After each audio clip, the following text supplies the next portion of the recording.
أخلاقيات بدنا وطبع بعيد هذا أنا مسجية رسمية قفوا ليه أحيانا قاركنا وحيو بهين اكتساب إنه قفوا كسبضه مثلا وحولا نلاش كم إذا وحلا برتانا واتشنا وحلا دشانا واتشنا قفوا مثلا دلقات ودلان كرامك وردك وكلا دول بدين لكن هذا نوع وحلا برته ولا برانكره إن نفط هذا كنترول كرتو إلى لين كرتي وأنا عرضه ليش يقدر يجيبه وانشبيه ما هو حكاس عنايا قفوا إنه أقبله يسقى عريسا هذا إنه نفط إلى لين كره ولذلك النبي عليه الصلاة والسلام وحولي حق محاوط قاني وأنا كان دين عيسى دوك الله دقين بينه هيدا يجوا أركيا فصل كذا وحنا كحوجة بدل وارن كرج مركز كلام دين عيسى دوك الله دقين ليس الشديد بالسرعة دون بقول كحوجة بدل لماها نيك مركز رج وسكلان دوك الله دقين كامها هو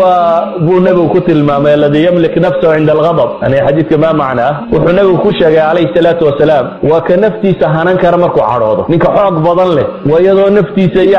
عصاب تيجي نبي كعصان تاي نيك هذانا دتشين كره كنترول كره وانا عراضه wuxuu doona ku samayn karayna waxa leena marka waxba la iktisaabi kara laakiin qofku inuu akhlaaqda noocan ah iktisaaba waxay u baahan tahay isku day tiro badan iyo tijaabo tiro badan qof waliba markuu kaliida yahay waxa leedahay malaa'ida kaama dulqaad badna cid kaama cayn kana laakiin waxaad ogaanaysaa marka lagu gugujeeyo ama laga gardaraado ama marka xaalkaagu sidoo noqdo marka soo qiyaasi kartaa hadii aad meel waligaaba la iska ka ixtiraami jiray aad joogto oo waa hebel loo oran jiro lagu wada ixtiraami jiray waliga muuqan mayso dulqaadkaagu intuu leeyahay laakiin hadaad oo dhex martay inuu bulsho inuu jiijiidanaysa ama مشكلة مركز تسوقانيسا نفطاض انت اي تمرتيدو لك اخلاق كذا حنيه كذا في يعني waxay la mid tahay qofka bini'aadamka sida uu kala deganaanshiyo badayay ama tabcigiisa Ilaahay subhanahu wa ta'ala uu abuuray waxay la mid tahay uskaga marada kaaga dhaca mid waxa laga yaabaa markiiba markaad maydho inay maraduba cadaan noqoto nadiif mid waxa laga yaabaa inaanu laba saddex goor marka la maydho inuu ka baxo mid waxa laga yaabaa inuu maradaba la gaboobo fariyaro bari kaaga dhacday inay marada la gabowdo laakiin ay si khafiifto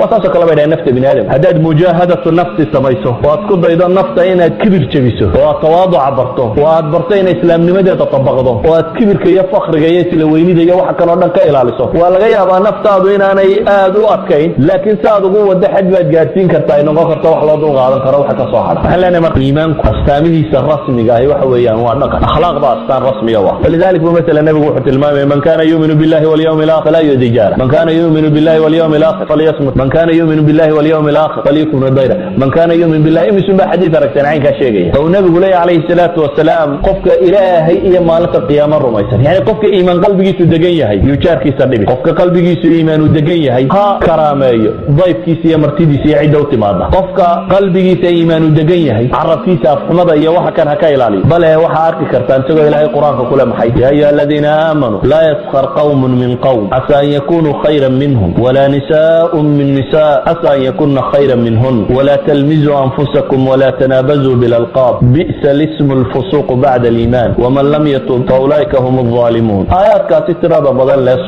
سورة الحجرات لما أنت إتباع خلاق بيسيده وصورة بإلهدنا الأدب كورنطة الأدب مع الله مع الرسول مع المؤمنين إلى يوحنات المام يكوى إيمانك لقاها ليو بدكين بدك ليو حقيرك وحلقا يبقونا حقيرك أنا ما كنتش استيسي سامبيني لك خير بدني مجتمع أخلاقيات مجتمع عدم يوبا هي وحكم ده إنه الدريمة عدالة دي السنان يمد نمدي إنه مجتمع noqonin qaarna qaar la kor yeelo sabab kasta ha lagu kor yeelo waa nin maal qabeen oo inta maal kale halka la fadhiyo waa madax oo meel gaar ay fadhisataa in gaar ah si gaar loo weyneeyo loo bumuuniyo dadka kalena la liido kalaamku waxa weeyaan in qofna la xaqirin muslima waxa uu Allah tilmaamaya subhanahu wa ta'ala warna fiihin ha ceebaynina baalay wala talmizu anfusakum warnaanaysa isugu yeedhina baalay dhaqamada ugu xun ee Soomaaliyeed ay gaarka ku tahay inaan caalamka inta meel maraya arag dad kulan oo naanaysta kamida mujtamacaadka kale waxyaabaha ugu badan qofka bini'aadamka khaatirkiisa way dhowraan hatta kuwa gaalada qofku meesha uu liito inta badan magac uga ma dhigaan Soomaalida waxa ugu badan qofka la eegaya halka aad ugu yara nuqsaanta leedahay baaba magacaaga